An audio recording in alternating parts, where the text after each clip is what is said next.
इस स्टोरी की स्टार्टिंग में हम सुमीरे को देखते हैं। वो काफी रशली ड्राइव करते हुए आगे बढ़ रही थी क्योंकि उसके पीछे एक और कार आ रही थी। सुमीरे के चेहरे पर डर साफ दिखाई दे रहा था। वो किसी भी कीमत पर यहाँ से बचकर निकलना चाहती थी। अब सुमीरे ड्राइव करते हुए रोड की बिल्कुल टिप पर आ चुकी थी। वो रिवर के बिल्कुल साइड में ड्राइव कर रही थी एंड ज़्यादा स्पीड में होने की वजह से वो अपनी कार के ऊपर से कंट्रोल खो देती है एंड सुमीरे अपनी कार के साथ उस रिवर में गिर जाती है। कुछ ही देर में सुमीरे की कार पूरी तरह पानी के अंदर डूब जाती है। पहले तो सुमीरे कार से बाहर नहीं आ पा रही थी, लेकिन बाद में अपनी इंटेलिजेंस की वजह से वो कार को लीव करने में सक्सेसफुल हो जाती है। लेकिन इस पूरे प्रोसेस में उसकी काफ़ी एनर्जी जा चुकी थी। सुमीरे की बॉडी लगभग हाफ अनकॉन्शियस हो चुकी थी। वो धीरे धीरे पानी में नीचे की तरफ जा रही थी। अब सुमीरे की आंखें भी बंद होने लगती है। उसे अपने सामने कुछ वियर्ड चीज़ें दिखाई देने लगती है, जैसे कि वो किसी और दुनिया में आ गई हो। कि तभी सुमीरे को कोई अपने पास आता हुआ दिखाई देता है और इसी के साथ सुमीरे की आंखें पूरी तरह बंद हो जाती है एंड हमारी स्टोरी फ्लैशबैक की तरफ मूव करती है। आज का दिन काफ़ी सनी था। बाहर काफ़ी अच्छी धूप खिली हुई थी। हमारे परमेंस की वजह से पूरे शहर में शांति का माहौल था, लेकिन उनके खुद के ग्रुप में इस वक्त शांति मौजूद नहीं थी। वो सभी किसी बात को लेकर आपस में बहस कर रहे थे। Specially as we all know, हमारे परमेन और पाको चिल्लाते हुए बोलती है, मैंने तुमसे कहा था ना कि तुम टाइम पर आ जाना, लेकिन तुम नहीं आए। तुम्हारी वजह से मुझे पूरी रात अकेले ड्यूटी करनी पड़ी। जानते हो मुझे कितनी प्रॉब्लम्स का सामना करना पड़ा। परमैन इस बात को नेगलेक्ट करते हुए बोलता है, मैं तुम्हें कई बार सॉरी बोल चुका हूँ, लेकिन अगर फिर भी तुम गुस्सा हो तो ये मेरी प्रॉब्लम नहीं है। अच्छा ये बताओ, तुम कल रात को कर क्या रहे थे जिस वजह से तुम ड्यूटी पर नहीं आ पाए? परमैन हिचकिचाते हुए कहता है, वो मैं अपना होमवर्क कर रहा था। ओ कम ऑन परमैन, अब इतना भी झूठ मत बोलो। तुम और होमवर्क कर रहे थे, मुझे बिल्कुल विश्वास नहीं है। एंड इसी तरह वो दोनों एक दूसरे के ऊपर चिल्ला रहे थे। पायान इंटरप्ट करते हुए कहता है, कोई बात नहीं पाको, अगर परमैन नहीं आया तो इसमें क्या बड़ी बात है। पाको पायान के ऊपर चिल्लाते हुए कहती है, क्या तुम जानते नहीं हो एक अकेली लड़की के लिए रात में शहर में घूमना कितना डेंजरस हो सकता है? फिर भी तुम इस तरह की चीप बात कर रहे हो। पाको की ये बात सुनकर सभी लोग काफ़ी जोर जोर से हंसने लगते हैं। ये देखकर पाको और भी गुस्से में आ जाती है। वो कहती है, अब तुम लोग हंस क्यों रहे हो, बताओगे? परमैन बोलता है, तुम्हें और खतरा। चीप बात पयान नहीं तुम कर रही हो पाको, क्योंकि खतरा तो लड़कियों को होता है और तुम तो टॉम्बॉय हो ना। एंड परमैन की ये बात सुनकर पाको अपना आपा खो देती है। उसका गुस्सा सातवें आसमान पर चढ़ जाता है। वो परमैन के कॉलर पकड़ते हुए कहती है, तुम्हारी हिम्मत कैसे हुई मुझे ये सब कहने की? वो उसे पंच करने ही वाली थी कि तभी वहाँ पर बर्डमैन आ जाते हैं। वो कहते हैं, बस करो, मैं तुम्हें और तुम्हारे ग्रुप को काफ़ी देर से मॉनिटर कर रहा हूँ। परमैन नंबर 1, क्या इस तरह आपस में झगड़ना तुम लोगों को शोभा देता है, बताओगे? एंड बर्डमैन की बात सुनकर सभी परमैन्स अपना सर नीचे कर लेते हैं। बर्डमैन सभी को एक काफ़ी लंबा सा लेक्चर देने लगते हैं। परमैन अपना साइड क्लियर करने की कोशिश करता है, लेकिन बर्डमैन उसे डांट कर चुप करवा देते हैं। वो कहते हैं, परमैन तुम जानते हो ना तुम्हारे कंधे पर कितनी बड़ी जिम्मेदारी है और तुम तो इस ग्रुप के लीडर भी हो, मगर तुम काफ़ी ज़्यादा गैर जिम्मेदार हो। तुम्हें अपने आप को चेंज करने की सख्त ज़रूरत है और अगर तुमने ऐसा नहीं किया तो तुम्हारे लिए अच्छा नहीं होगा, ये बात ध्यान रखना। बर्डमैन इस वक्त काफ़ी ज़्यादा सीरियस मूड में थे, पर हमारा परमैन उनकी बात को काफ़ी ज़्यादा लाइटली ले लेता है। वो कहता है, ओ कम ऑन बर्डमैन, आप ज़्यादा से ज़्यादा क्या ही कर लेंगे और अब मैं आपकी गन से डरता भी नहीं हूँ। अच्छा परमैन नंबर 1, तो तुम्हें मेरी बातों से कोई फ़र्क नहीं पड़ता, इसका मतलब तो यही है ना? परमैन बोलता है, नहीं बर्डमैन, मेरे कहने का मतलब ये नहीं था। नहीं, अब मुझे तुम्हारी कोई बात नहीं सुननी। अब मैं तुम्हें दिखाता हूँ कि मैं क्या क्या कर सकता हूँ। तो सभी के सभी मेरी एक बात कान खोल कर सुन लो, मैं तुम सभी को काफ़ी क्लोजली मॉनिटर कर रहा हूँ एंड आज से, बल्कि इसी वक्त से तुम सभी के बीच में एक कंपटीशन स्टार्ट होता है जो डिसाइड करेगा कि इस ग्रुप का अगला लीडर कौन होगा।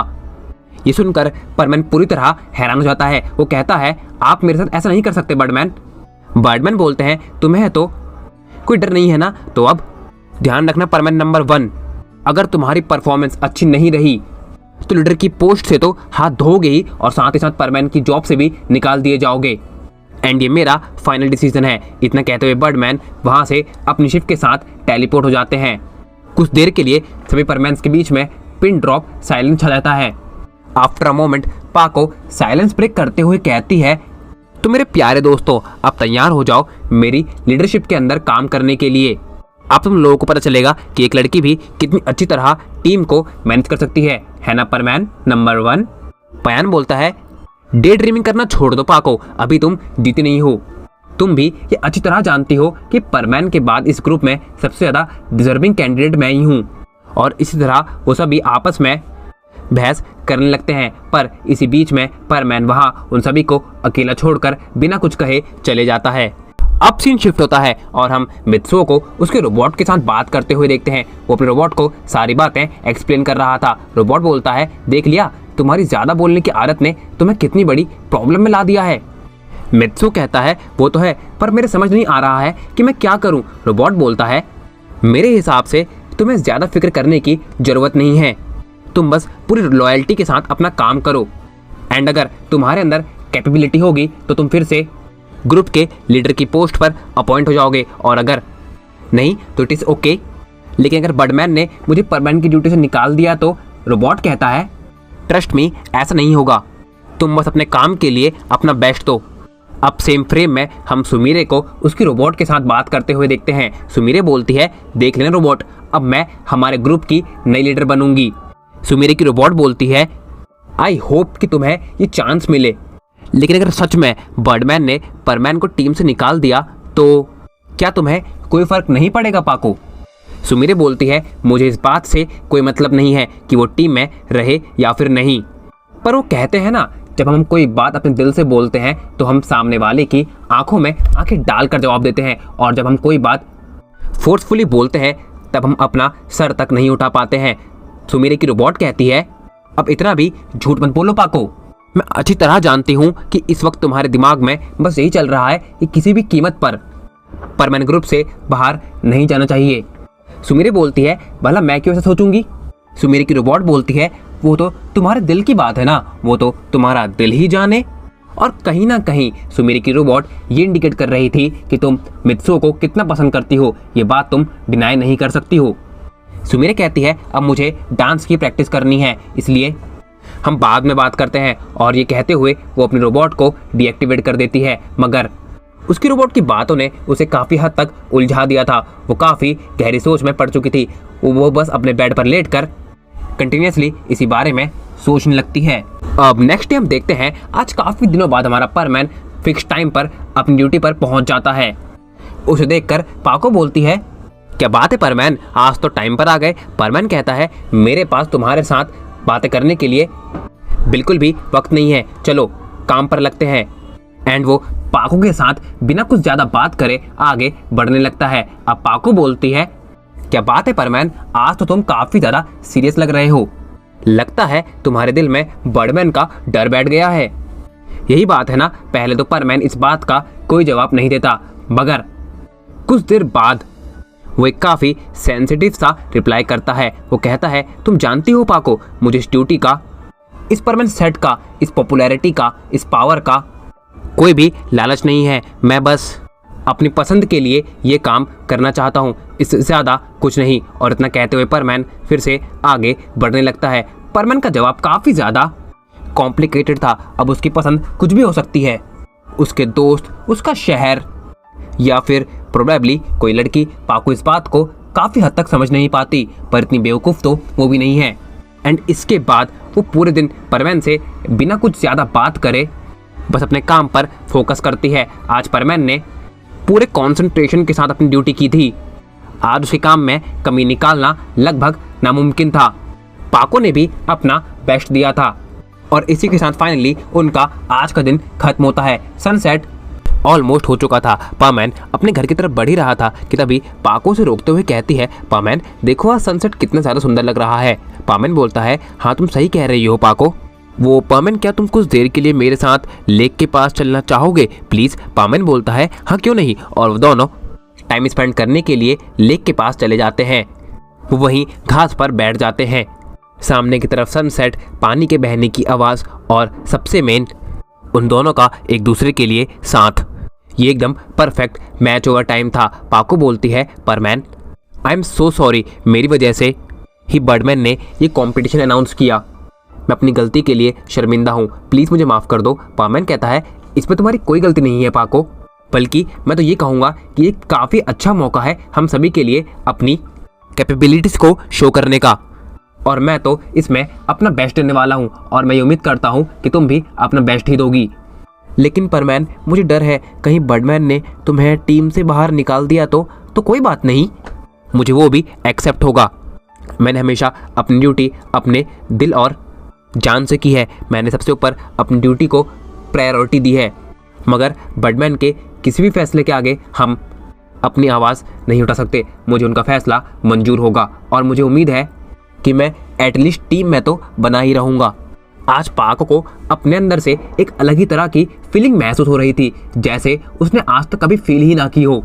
उसका हमारे मित्सुओ एके परमैन के ऊपर क्रश तो है, पर उसने कभी इस बात को इतना डीपली महसूस नहीं किया जितना आज वो कर रही है। वो दोनों इसी तरह एक दूसरे के साथ काफ़ी देर तक बात करते रहते हैं। अब ऑलमोस्ट सनसेट पूरी तरह हो चुका था, रात होने लगी थी। पामैन बोलता है पाको अब हमें घर चलना चाहिए, काफ़ी देर हो गई है और फिर मुझे अपना होमवर्क भी तो करना है। इतना कहते हुए परमैन पाको को बाय बोलकर चले जाता है एंड पाको भी एक स्वीट सी स्माइल लेकर अपने घर के लिए निकल जाती है। बर्डमैन के कंपटीशन के फैसले ने काफ़ी हद तक परमैन के नेचर को चेंज कर दिया था और इस बात को बर्डमैन काफ़ी क्लोजली मॉनिटर कर रहे थे।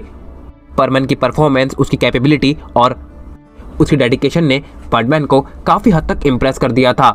बर्डमैन बोलते हैं मुझे जिस तरह की उम्मीद थी परमैन नंबर 1 ने उसी तरह की परफॉर्मेंस दी है। अब मैं ये कह सकता हूँ कि मेरा प्लान सक्सेसफुल हो रहा है। अब हम परमैन को पाको के साथ ड्यूटी करते हुए देखते हैं। वो आज भी अपना बेस्ट दे रहा था। आज शहर में एक जगह आग लग गई थी और परमैन एंड पाको उस जगह पर लोगों को रेस्क्यू कर रहे थे। इस एक काम में आज उनका पूरा का पूरा दिन बीत जाता है एंड फाइनली वो उस जगह की आग को बुझाने में कामयाब होते हैं। लेकिन वो कहते हैं ना, हर प्रॉब्लम का एंड इतनी आसानी से नहीं हो सकता। एक जगह पर अभी भी आग लगी हुई थी और वहाँ पर एक बच्चा मौजूद था। परमैन के कानों में उसकी आवाज़ आ रही थी, उसके सिवा उस बच्चे को और कोई सेंस तक नहीं कर पाता। परमैन भागते हुए उस जगह की तरफ बढ़ने लगता है। वो देखता है कि उस बिल्डिंग में एक कमरे में अभी भी आग जल रही है। वो बच्चा काफ़ी छोटा है, इस वजह से वो मूव नहीं कर सकता। परमैन अपनी जान पर खेलते हुए उस कमरे में एंटर करता है और उस बच्चे को बाहर लेकर आता है। इन सभी चीज़ों के बीच में परमैन का हल्का सा हाथ भी चल जाता है। पहले तो उसे अपना दर्द महसूस नहीं होता एंड वो उस बच्चे को उसके पेरेंट्स के पास हैंड ओवर कर देता है और हमारे पाको और परमैन वहाँ से निकल जाते हैं। पाको बोलती है परमैन हम सभी में से उस बच्चे को तुम्हारे सिवा कोई और सेंस तक नहीं कर पाया। अब मैं ये छाती ठोक कर कह सकती हूँ कि तुम सबसे कैपेबल परमैन हो और तुम ही हमारे ग्रुप का लीडर होना डिजर्व करते हो।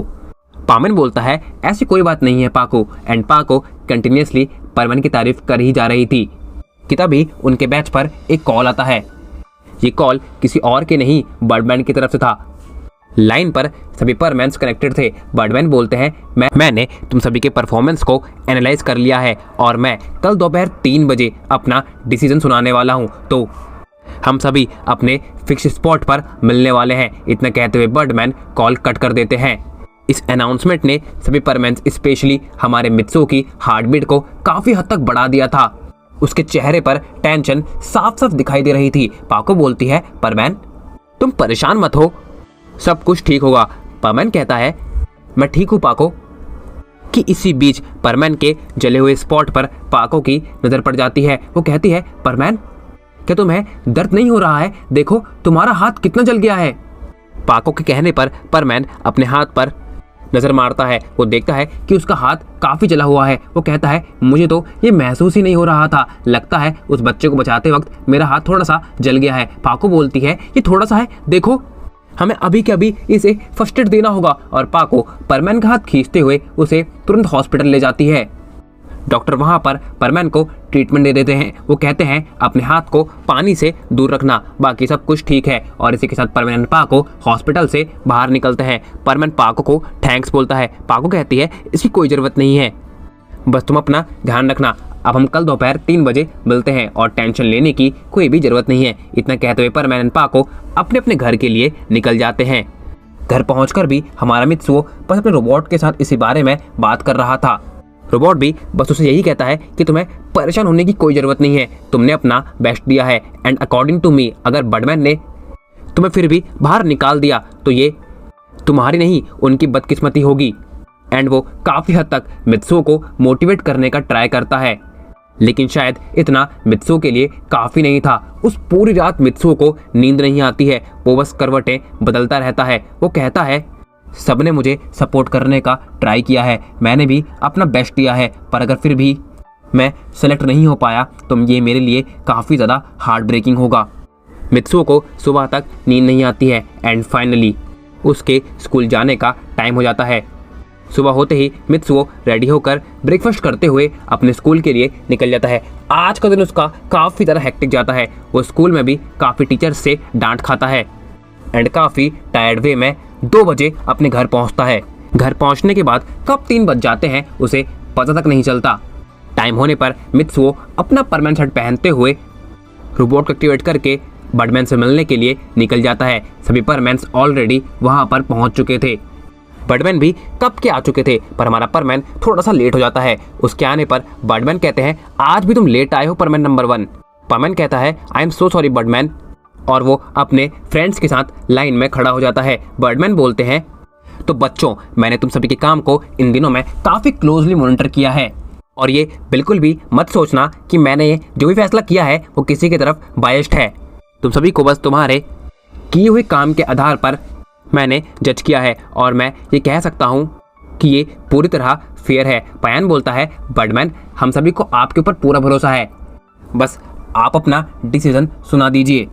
बर्डमैन बोलते हैं तो बच्चों, मैंने फैसला किया है कि अब से तुम्हारी ग्रुप की लीडर होगी परमैन नंबर 3 यानी पाको।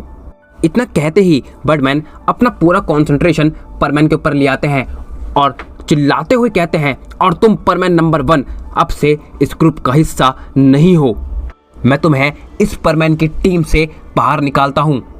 बर्डमैन की बात सुनकर मित्सुओ समेत सभी परमैन्स पूरी तरह शॉक हो जाते हैं। वो कहते हैं आप ये क्या कह रहे हैं बर्डमैन, आप ऐसा नहीं कर सकते। बर्डमैन बोलते हैं तुमने ही कहा था ना पयान, तुम सभी को मेरे ऊपर पूरा भरोसा है, तो मेरा डिसीजन यही है कि परमैन नंबर 1 अब से इस टीम का हिस्सा नहीं होगा और पाको तुम्हारी नई लीडर है। तीनों के तीनों परमैन्स कंटिन्यूसली बर्डमैन को अपोज करने लगते हैं। अब मित्सुओ एक दबी हुई आवाज़ में कहता है शांत हो जाओ दोस्तों, शायद बर्डमैन ठीक कह रहे हैं, मैं इस टीम में होना डिजर्व नहीं करता, मुझे आपका फैसला मंजूर है बर्डमैन। तो ठीक है परमैन नंबर 1, मैं तुम्हें आज तुम्हारी इस रिस्पॉन्सिबिलिटी से फ्री करता हूँ। और इतना कहते हुए बर्डमैन मित्सुओ से उसका परमैन सेट छीन लेते हैं। वो अपनी गन निकालकर मित्सुओ की तरफ पॉइंट कर देते हैं। वो कहते हैं अब तुम्हें इसका आउटकम भी फेस करना होगा। गन को अपने इतना पास देखकर मित्सुओ भी डर जाता है और वो अपनी आंखें बंद कर लेता है कि तभी बर्डमैन उस गन को शूट कर देते हैं एंड हमारा मित्सुओ तभी कि तभी। तो गाइस इसी के साथ एंड करते हैं हम आज के हमारे इस पार्ट को। आई होप कि आप सभी लोगों को बहुत ज़्यादा पसंद आया होगा। तो यार जरूर से लाइक कर देना, चैनल पे नए आए हो तो यार सब्सक्राइब कर देना, कमेंट करके जरूर से बताना आप सभी लोगों को वीडियो कैसा लगा है। नोटिफिकेशन बेल को जरूर से प्रेस कर देना ताकि आप सभी लोगों को चैनल के आने वाले वीडियोज़ की नोटिफिकेशन सबसे पहले मिल सके।